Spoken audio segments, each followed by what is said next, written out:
guys, so this afternoon I decided to do an update of a video that I have done on my channel before, which actually proved to be quite popular, which I hadn't really expected, but people seem to enjoy it. And I haven't done it for a really long time. I think it was over a year ago anyway since I last filmed this video. And so I thought that I would do an updated what is on my Kindle. I'm naturally quite nosy as well, so I like to know what books people have on their Kindles, and so I've watched quite a few of these videos in the past myself. I've got quite a few new books on here that have not been read, and I thought that I would talk to you about them. So I'm sure most of you have a Kindle or have seen a Kindle before and understand how it works, but I'll just show you what happens when you switch it on. It's in a little purple cover that I got from John Lewis when I got it for my birthday a couple of years ago, and you open it up and here's the pretty inkwell background, and when you switch it on it opens up, well, it usually opens up on the book that I'm reading, but I've set it up to go onto the home page just for this video. And so it just opens up with your little library. So across the bottom you've got recommendations from the Kindle store for books that it thinks that you'll enjoy based on your recent purchases, and then across the top here we have the books that I have on my Kindle, or the first few. So the way the Kindle works, as you probably know, it takes the book that you are currently reading and puts it to the front of your reading list. At the moment I am rereading Mockingjay, which is the third from the Hunger Games series, because the film comes out next week, and so I've got to be prepared and reread it. I struggle to say that I'm enjoying it because this book makes me very upset, as it should do. It's a story about war and that should make you upset. Also, just in terms of the characterisation, I get distressed because Pete is my favourite character, so you know, if you've read them or seen the films you'll understand why. So that's what's at the top of my reading list at the moment. Next we have The Maze Runner by James Dashner, which I haven't actually read, and I really want to because I think the film actually looks really interesting. I have heard so many people talk about this book and say how excellent it is. I am a fan of the YA genre, as you will soon find out as we go through this. I really enjoy the YA genre, and so this book's been on my to-read list for a really long time, but I only downloaded it a few weeks ago and I'm really intrigued to read it. If you've read it, let me know what you thought of it in the comments. The next book is one that I think just sums me up as a human being completely. I can't read the title of this, and I tried opening it there to see if I could see what the title is because it's in really small print on the cover.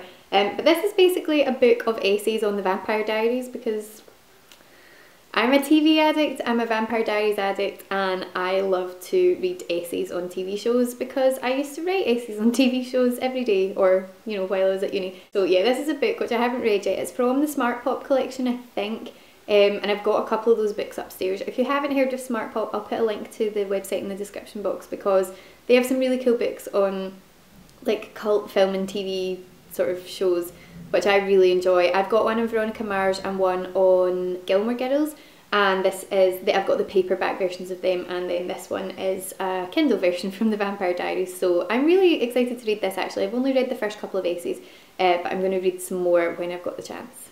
Moving on to page 2, we have The Virgin Suicides by Jeffrey Eugenides. I can't remember how to pronounce this man's name, I'm sorry. But this is a book that is like right up there on my to-read list because so many people have said, so many people that I really love, people like Lena from Just Kiss My Frog and Sana from Books and Quills, people like that who I really love watching their videos, and I feel like our tastes are probably quite similar. Really recommend this book and have absolutely loved it, and so it's been right up there for a really long time and I still haven't had a chance to read it. And recently, I think it was about £3 or £2 in the Kindle store, and I thought this is the time to buy it, so I downloaded it a few weeks ago. I'm going to start reading this one when I have finished reading Mockingjay, so that's the next on my list. Moving on, we have Gone Girl by Gillian Flynn. I'm going to do a whole video on this, I think, because I have a lot of feelings about this book and film. I read the book before I went to see the film, which was something that I was really keen to do because I'd wanted to read the book for a long time and had never got around to it. So when the film came out, I was like, this is an incentive for me to actually get this book read. So I read it over the space of maybe a week or so, and I really did think it was absolutely incredible. It just kept me completely gripped and I was totally hooked the whole way through. The characters in this book are just unbelievable. If you've not read it, please read it because it's an experience in and of itself. In terms of the film, I loved the film. I thought the film was fantastic.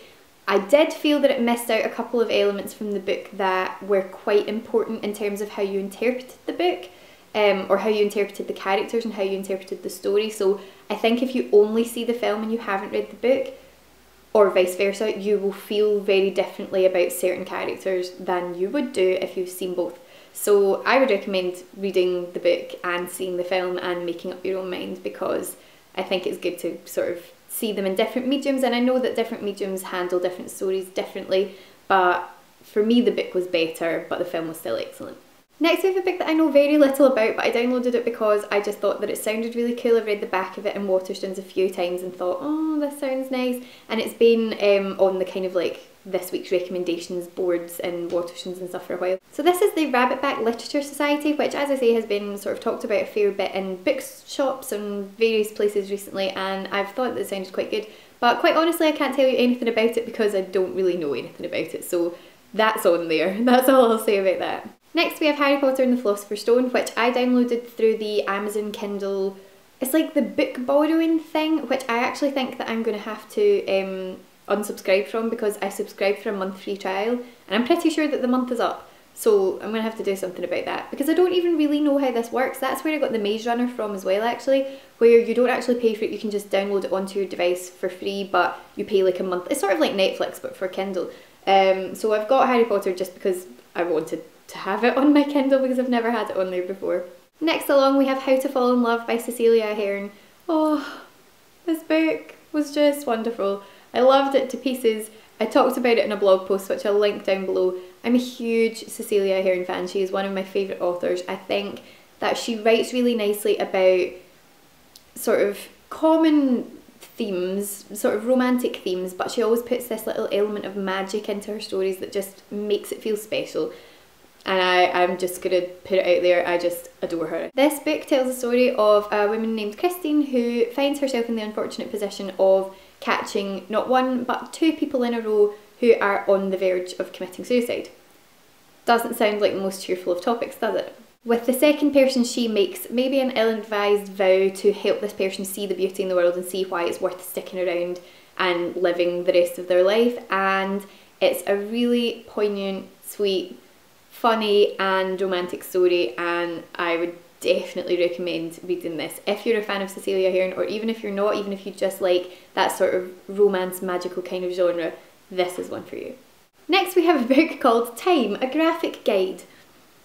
I've got a bit of an obsession with time travel and how time works and all that kind of stuff. I'm very into the kind of like the sort of philosophical ideas of time, not so much the actual physics of it, because physics was never my strong suit at school. I was a chemistry and biology person, but I didn't like physics, it was too mathematical for me. But in terms of the philosophical ideas of time, I'm really intrigued by all of that. And so I have a book on here called Time, a graphic guide, which basically explains to you more along the physics side, just because I have very little knowledge of that and it's something that I'm very interested in. So a sort of physics sort of book thrown in there for good measure. Then we have a sample of Julian Barnes' The Sense of an Ending, which I've actually read the actual book now. I got the book out of the library, so I got this sample, read the sample, thought it was great. I'd heard really good things about it. It's won a couple of very famous literature prizes, and so, you know, I felt it was probably something worth reading. So I downloaded the sample to see what I thought, really liked it, and it meant that I went on and read the book. It's not a very upbeat read, I will say that. It's kind of, if you're looking for something that's maybe got a little bit more of a serious tone, this is something to have a look at. It deals with the ideas of memory and how you remember your past and past relationships and past situations in a very different light to maybe how other people remember them, and how your memory and your mind can play tricks on you in terms of ways that you have maybe behaved or conversations that you've had, how you've come across. This book kind of delves into that. It's a very quick and easy read. It's only about 150 pages or something like that, so if you're looking for something short to read and something that will get you thinking, this is a good one to pick up.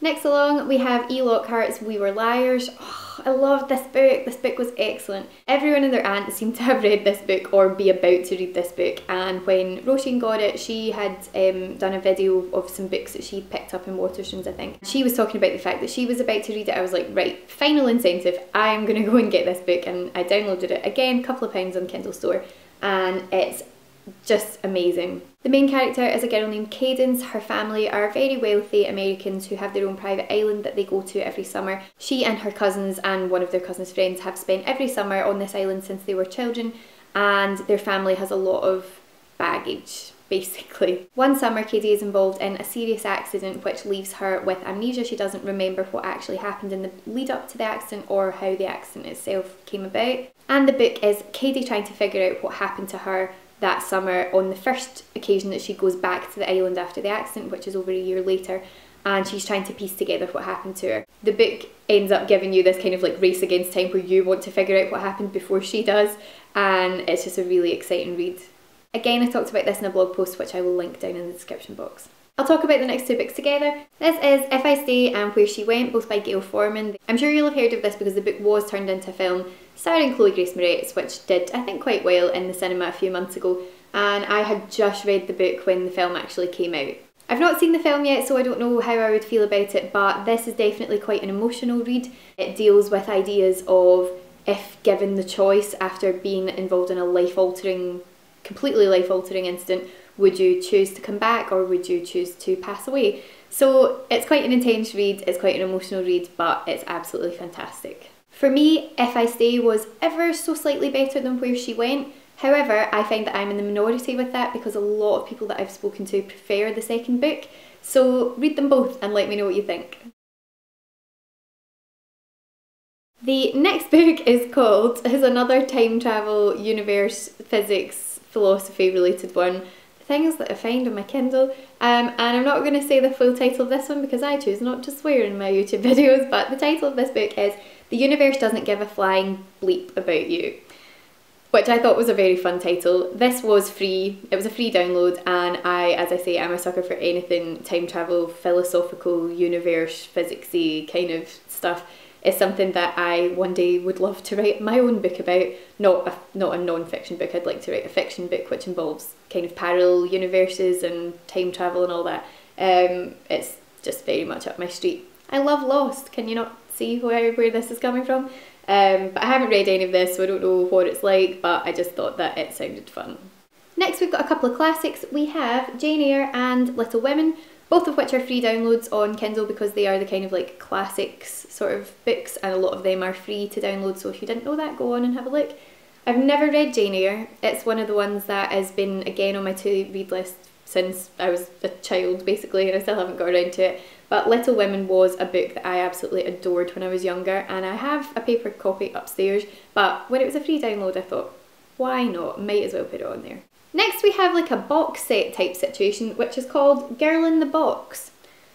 I do not know anything about this book, but again it was a free download and I was like, well, I might as well. I think it's a trilogy. Yeah, I think there's 3 books in this collection and I don't know what they're about, but they are by someone called Robert Crane. I think it says Robert J. Crane, but I know nothing about this, so if I read them I'll let you know what I think. Next we have Fractured by Danny Atkins. This book just made me so happy. This book was, well, that sounds awful because if you read it you'll think I'm an awful person. This was a very sweet romantic book, but also again is one about kind of parallel universes, is also one about someone who is involved in an accident. Why do I keep reading books about people who are involved in accidents? I don't know. But this was lovely. This was a total like accidental impulse download. It was about 50 pence I think one day, and I thought, oh, I'll just download it, it sounds quite interesting, and I read this in a couple of days. I just absolutely adored it. I thought it was such an interesting read, and I really liked the main character in this book. Her name's Rachel, and when she's 18 she's involved in quite a serious accident just before she heads off to university, which completely alters the course of her life. And several years later, when she's returning to her hometown that she hasn't come back to since the accident for her best friend's wedding, something else happens, and upon waking up from that, her entire life seems to have been switched back to the way that it was before. I don't think I'm giving too much away by saying that, so hopefully not. But basically she is in a situation where she has no idea what's real and what's not. She doesn't know who to trust. She doesn't know if certain people really exist or if they exist in her mind. It's a very, very, very interesting read, and very sweet and very easy to read as well. Like, for something that sounds quite dramatic subject matter, it's very, very easy to read because the characters are quite accessible and relatable, and I quite like the writing style, so go and check that one out if you're looking for some light but interesting reading. Next we have a book called Just One Damn Thing After Another by Jodie Taylor. I downloaded this again because it was free and I just thought, oh, that sounds quite good. Can't remember why, I can't remember what this book is about at all. I could not tell you, I literally couldn't tell you what this book is about, but I feel it might be to do with sort of witchcraft and that kind of thing, so if it is I'll let you know, but yeah, don't really know a whole lot about that. This next one was another free one. This is a book called Fairy Tales Reversed, which I bought because I'm obsessed with fairy tales and Once Upon a Time is my favourite TV show at the moment, and so anything remotely fairy tale related intrigues me. But again, I haven't read this and I don't know anything about it, so I can't tell you much on that. Next page we have How to Be a Woman by Caitlin Moran, which I still haven't finished, which I feel really bad about because as someone who identifies so much as a feminist, I feel like I'm letting myself down by the fact that I haven't actually finished reading this yet, but I definitely need to get back into this because I think I loved what I have already read of it and I feel that I will really appreciate the rest of it, so that is another one that I have to get my teeth into soon. Next is a book called Snow White Must Die by Nellie Neuhaus, I think it is, Neuhaus, which I spent about 5 months last year reading because I just wasn't reading enough. I really wasn't spending enough time reading and I just kind of really let that all slip. And this book is excellent, it's really, really interesting. It's a murder mystery thriller kind of thing set in, I want to say Germany, if I remember correctly, I think it's Germany. I'll put that somewhere around about here because that might be wrong.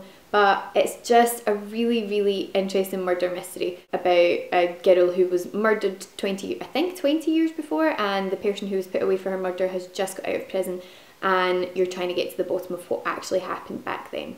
Next we have a bit of light relief in the form of All My Friends Are Engaged, which is a book by a girl whose name I forget because it's not on the front cover, which is really unhelpful. Oh no, wait. It's there, but it's in tiny print and I can't read it, so I'll put it across here. But this is about a girl who found that in her early 20s she was going onto Facebook all the time, and every time she was going on, someone else was engaged or someone else was getting married and having a baby. And she was like, I'm like 25, 24, 25, this isn't the point in my life that I'm yet, why is everyone else getting married and settling down? And as someone who has a lot of friends in super serious relationships while I'm still single, this book connected with me in quite a very real way, and I haven't actually read all of it yet, but it is really funny. What I have read of it is very funny, very honest. It's just in a sort of like chit-chat diary style, sort of blog style form, but it's really good. So if you're in that position and you want to read something that resonates quite strongly with you, then go and check this out. Next along we have The Chimp Paradox by Dr. Steve Peters, I think it is, yes. It's a mind management book which basically helps you deal with negative emotions and separate the kind of two parts of your brain into your sort of very natural instincts and something that you can control. It talks about the chimp as something that kind of lives within your brain and is a part of your brain that's very raw and instinctual and has very sort of raw basic reactions to situations and can sometimes bring you down, and how to start to manage that and how to control it and live a happier, more positive, more successful life. Next we have a book called The Twins by Saskia Sargenson, or Sargenson. I haven't read this yet, but I thought that it sounded really good last year when I downloaded it. By this point I remember nothing about what it was about, but it sounded really exciting and so I downloaded it and I'll definitely give it a read at some point soon. I feel like we might now be getting back to the books that I was at the last time that I made this video, so I'm just going to talk about this page. I'm not going to go any further back at this point. We have the original Hunger Games first book, then we have The Perks of Being a Wallflower, which I haven't read. I'm useless. Again, I've seen the film. I saw the film when it came out and I really liked it, and I've got the DVD upstairs, but I haven't actually read the book yet, and I know that a lot of people say that the book is better than the film, so I owe it to the story to read the book. And then the last one that I'm going to talk about is Dash and Lily's Book of Dares, which is a really cute, actually quite Christmassy book, so I might reread this actually just in the lead up to Christmas. And it's by the authors who wrote Nick and Nora's Infinite Playlist. At the moment I've forgotten the names, but yeah, it's along similar lines. Sort of teenage, light, cute romance, a lot of kind of like cute book references and stuff, so it's a really nice one and I really enjoyed it. So if you like Nick and Nora's Infinite Playlist, have a look at Dash and Lily's Book of Dares. There are some more, it goes on for another few pages, but I'm pretty sure that that was the point that I got to in my last What's on My Kindle video, so I'm just going to leave it there. So I really hope that you enjoyed that little What's on My Kindle video, guys. I really like watching these, and so if you have made a video like this, let me know in the comments and I will go and check it out. And I'm just going to leave it there. So I hope that you're all well. Thank you so much for watching, and I will speak to you again soon. Bye! First I'm going to talk about Life Unexpected. This was a show that I had wanted to watch for a really long time. I had heard of it, I had seen the kind of like trailers for it I think, and it looked right up.